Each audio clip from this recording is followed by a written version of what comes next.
Friends, MP's ಕಿಚನ್ಗೆ ಸ್ವಾಗತ. ನಾವು ಇವತ್ತು ಮಾಡುತ್ತಿರುವ ರೆಸಿಪಿ ಕಡಲೆಕಾಳು ಗ್ರೇವಿ. ವಿಡಿಯೋ ನೋಡೋದಕ್ಕಿಂತ ಮುಂಚೆ ನಮ್ಮ ಚಾನಲ್ನ ಸಬ್ಸ್ಕ್ರೈಬ್ ಮಾಡಿ, ಸಪೋರ್ಟ್ ಮಾಡಿ, ಲೈಕ್ ಮಾಡಿ, ಶೇರ್ ಮಾಡಿ. ಪಕ್ಕದಲ್ಲೇ ಕಾಣೋ ಬೆಲ್ ಲೈಕ್ ಮೇಲೆ ಕ್ಲಿಕ್ ಮಾಡೋದನ್ನ ಮರಿಬೇಡಿ. ಹಾಗಿದ್ರೆ ಕಡಲೆಕಾಳು ಗ್ರೇವಿ ಮಾಡೋದು ಹೇಗೆ ಅಂತ ನೋಡೋಣ ಬನ್ನಿ. ಈಗ ಬಾಣಲಿ ಬಿಸಿಯಾಗಿದೆ, ಅದಕ್ಕೆ ಆಯಿಲ್ ಹಾಕೋತಾ ಇದ್ದೀನಿ. ಆಯಿಲೆಲ್ಲ ಚೆನ್ನಾಗಿ ಬಿಸಿ ಆಗಬೇಕು. ಈಗ ಆಯಿಲ್ ಬಿಸಿಯಾಗಿದೆ, ಅದಕ್ಕೆ ಸಾಸಿವೆನ ಹಾಕ್ಕೊಂಡು ಅದು ಸಿಡಿಯೋವರೆಗೂ ಬಿಡೋಣ. ಈಗ ಸಾಸಿವೆ ಸಿಡಿದಿದೆ, ಅದಕ್ಕೆ ಕಟ್ ಮಾಡಿರೋ ಅಂಥ 2 ಈರುಳ್ಳಿನ ಸಣ್ಣ ಸಣ್ಣ ಕಟ್ ಮಾಡಬೇಕು. ಸೇರಿಸ್ಕೊಂಡು ಅದು ಹಸಿ ವಾಸನೆ ಎಲ್ಲ ಹೋಗಿ ಗೋಲ್ಡನ್ ಬ್ರೌನ್ ಕಲರ್ ಬರೋವರೆಗೂ ಫ್ರೈ ಮಾಡ್ಕೊಳ್ಳೋಣ.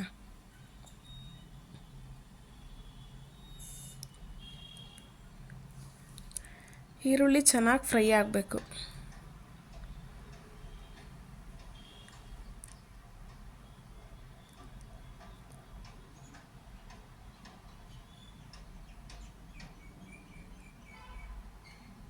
ಈಗ ಈರುಳ್ಳಿ ಎಲ್ಲ ಫ್ರೈ ಆಗಿದೆ, ಇದಕ್ಕೆ ಶುಂಠಿ ಬೆಳ್ಳುಳ್ಳಿ ಪೇಸ್ಟ್ನ ಸೇರಿಸ್ಕೊಳ್ಳೋಣ.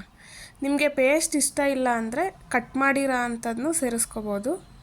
ಶುಂಠಿ ಬೆಳ್ಳುಳ್ಳಿನ ಕಟ್ ಮಾಡಿಬಿಟ್ಟು ಸಣ್ಣ ಸಣ್ಣಗೆ ಹಾಕ್ಕೋಬೋದು. ನಾವಿಲ್ಲಿ ಪೇಸ್ಟ್ನ ಸೇರಿಸ್ಕೊತಾ ಇದ್ದೀವಿ. ಅದು ಬಾಯಿಗೆಲ್ಲ ಸಿಕ್ತಿರುತ್ತೆ, ತಿನ್ನೋಕ್ಕೆ ನನಗೆ ಇಷ್ಟ ಆಗಲ್ಲ, ಸೊ ಅದಕ್ಕೆ ನಾವು ಪೇಸ್ಟ್ ಹಾಕ್ಕೊಂಡು ಮಾಡ್ಕೊತಾ ಇದ್ದೀವಿ.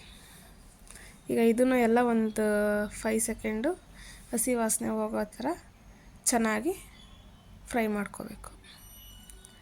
ನೀವು ಟೊಮೊಟೊನ ಕಟ್ ಮಾಡಿನೂ ಹಾಕ್ಕೋಬೋದು, ಇಲ್ಲ ರುಬ್ಬಿಟ್ಟು ಅದ್ರ ಪೇಸ್ಟ್ ಆದ್ರೂ ಹಾಕ್ಕೋಬೋದು. ಕಟ್ ಮಾಡಿ ಹಾಕಿದ್ರೆ ಸ್ವಲ್ಪ ಟೈಮ್ ತಗೊಳುತ್ತೆ ಬೇಯೋದಕ್ಕೆ, ರುಬ್ಬಿ ಹಾಕಿದ್ರೆ ಬೇಗ ಆಗುತ್ತೆ. ಸೊ ನಾನಿಲ್ಲಿ ರುಬ್ಬಿ ಹಾಕ್ಕೋತಾ ಇದ್ದೀನಿ. ಚೆನ್ನಾಗಿರುತ್ತೆ ರುಬ್ಬಿ ಹಾಕಿದ್ರೆ, ಬೇಗನೂ ಆಗುತ್ತೆ. ಈಗ ಬ್ಯಾಚುಲರ್ಸು ರೂಮಲ್ಲಿ ಮಿಕ್ಸಿ ಇಲ್ಲ ಅಂತಂದಾಗ ಕಟ್ ಮಾಡಿಬಿಟ್ಟೆ ಹಾಕ್ಕೊಳ್ಳಿ, ಚೆನ್ನಾಗಿ ಬರುತ್ತೆ. ಅದನ್ನು ಟೈಮ್ ಇಲ್ಲ ಅಂದಾಗ ಹಿಂಗೆ ರುಬ್ಬಿ ಹಾಕೋದ್ರಿಂದ ಬೇಗ ಮುಗಿಯುತ್ತೆ. ಈಗ ಇದು ಒಂದು 2 ನಿಮಿಷ ಚೆನ್ನಾಗಿ ಫ್ರೈ ಆಗಲಿ. ಈಗ ಇದು ಚೆನ್ನಾಗಿ ಫ್ರೈ ಆಗಿದೆ ಆಯಿಲಲ್ಲಿ. ಇದಕ್ಕೆ ನಾವೀಗ ಸ್ಪೈಸಸ್ ಆ್ಯಡ್ ಮಾಡೋಣ.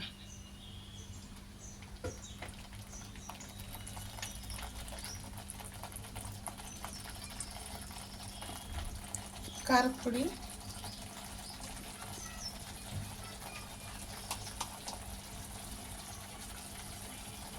ಧನಿಯಾ ಪೌಡರ್. ನಾನಿಲ್ಲಿ ಚಿಕ್ಕ ಸ್ಪೂನಲ್ಲಿ 1.5 ಸ್ಪೂನ್ ಧನಿಯಾ ಪೌಡರ್ ಹಾಕೋತಾ ಇದ್ದೀನಿ.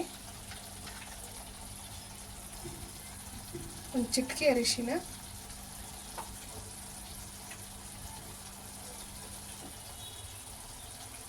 ಸ್ವಲ್ಪ ಗರಂ ಮಸಾಲ.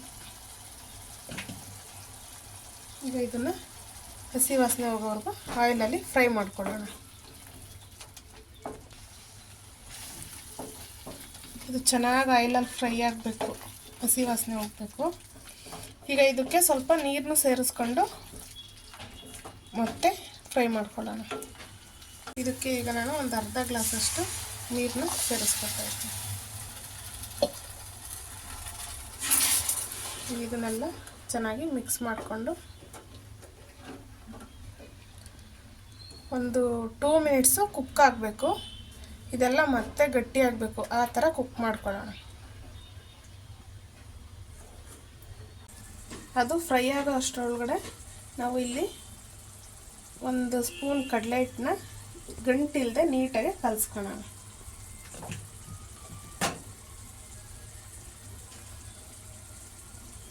ಸ್ವಲ್ಪ ಸ್ವಲ್ಪ ನೀರು ಹಾಕಿ ಗಂಟಿರಬಾರ್ದು, ಆ ರೀತಿ ಮಿಕ್ಸ್ ಮಾಡ್ಕೊಳ್ಳೋಣ.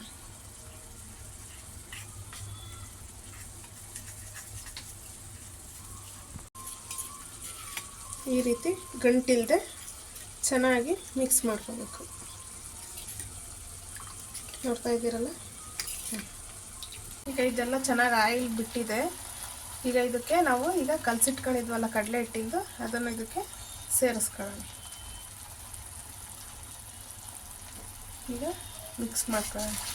ಈಗ ನೀರು ನಿಮಗೆ ಕನ್ಸಿಸ್ಟೆನ್ಸಿ ನೋಡಿಕೊಂಡು ಹಾಕ್ಕೋಬೇಕು. ನಾವು ಕಡಲೆಕಾಳು ಬೇಯಿಸ್ಬೇಕಾದ್ರೂ ನೀರು ಹಾಕಿರ್ತೀವಿ. ಈಗ ಈ ಕಡೆ ನಾವು ಮಸಾಲೆ ಮಾಡ್ಕೊಳ್ಳೋ ಅಷ್ಟು ಒಳಗಡೆ ಪಕ್ಕದಲ್ಲಿ ನಾವು ಕಡಲೆಕಾಳನ್ನ ಬೇಯಿಸ್ಕೊಬಿಟ್ಬೇಕು, ಟೈಮ್ ಸೇವ್ ಆಗುತ್ತೆ. ಈಗ ಇದಕ್ಕೆ ನೀರು ಹಾಕೋಣ. ಈಗ ಇದಕ್ಕೆ ಒಂದು ಅರ್ಧ ಗ್ಲಾಸಷ್ಟು ನೀರನ್ನ ಸೇರಿಸ್ಕೊಂಡು ಚೆನ್ನಾಗಿ ಮಿಕ್ಸ್ ಮಾಡ್ಕೊಳ್ಳೋಣ.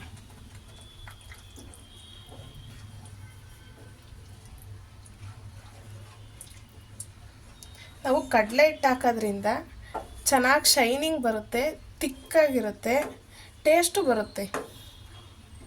ನೋಡಿ ಎಷ್ಟು ಚೆನ್ನಾಗಿ ಕಾಣಿಸ್ತಿದೆ. ಈಗ ಇದಕ್ಕೆ ನಾವು ಇದೆಲ್ಲ ರೆಡಿಯಾಗಿದೆ. ಕಡಲೆಕಾಳು ಬೇಯಿಸಿರೋ ಅಂಥ ಕಡಲೆಕಾಳನ್ನ ಸೇರಿಸ್ಕೊಳ್ಳೋಣ. ನಾನು ಆಲ್ರೆಡಿ ಮುಂಚೆನೇ ನಾನು ಪಕ್ಕದಲ್ಲಿ ನೆನೆಸಿರೋ ಅಂಥ ಕಡಲೆಕಾಳನ್ನ ಕುಕ್ಕರಲ್ಲಿ 2 ವಿಷಲ್ ಹೊಡೆಸ್ಕೊಂಡು ಕೂಗಿಸ್ಕೊಂಡಿದ್ದೆ. ನೋಡಿ ಇಷ್ಟು ಚೆನ್ನಾಗಿ ಬೆಂದಿದೆ ಅಂತ ಹೇಳ್ಬಿಟ್ಟು ಹಿಂಗೆ ಬೆಂದಿರಬೇಕು. ಈಗ ಇದನ್ನು ಅದಕ್ಕೆ ಸೇರಿಸ್ಕೊಳ್ಳೋಣ. ಈಗ ಇದಕ್ಕೆ ಸೇರಿಸ್ಕೊಂಡು ಚೆನ್ನಾಗಿ ಮಿಕ್ಸ್ ಮಾಡ್ಕೋಬೇಕು.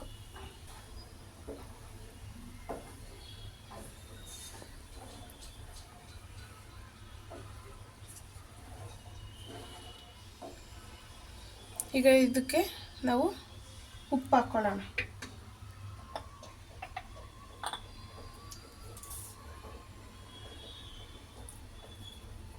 ಸಾಲ್ಟ್ ನೋಡ್ಕೊಂಡು ಹಾಕ್ಕೊಳ್ಳಿ.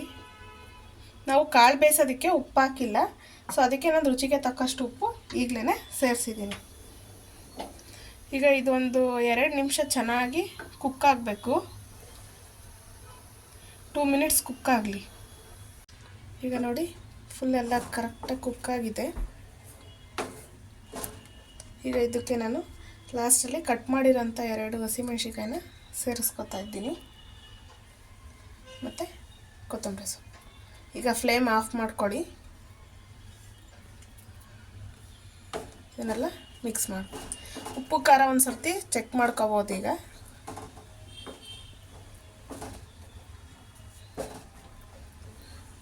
ನೋಡಿ ಕಡಲೆಕಾಳು ಗ್ರೇವಿ ರೆಡಿ.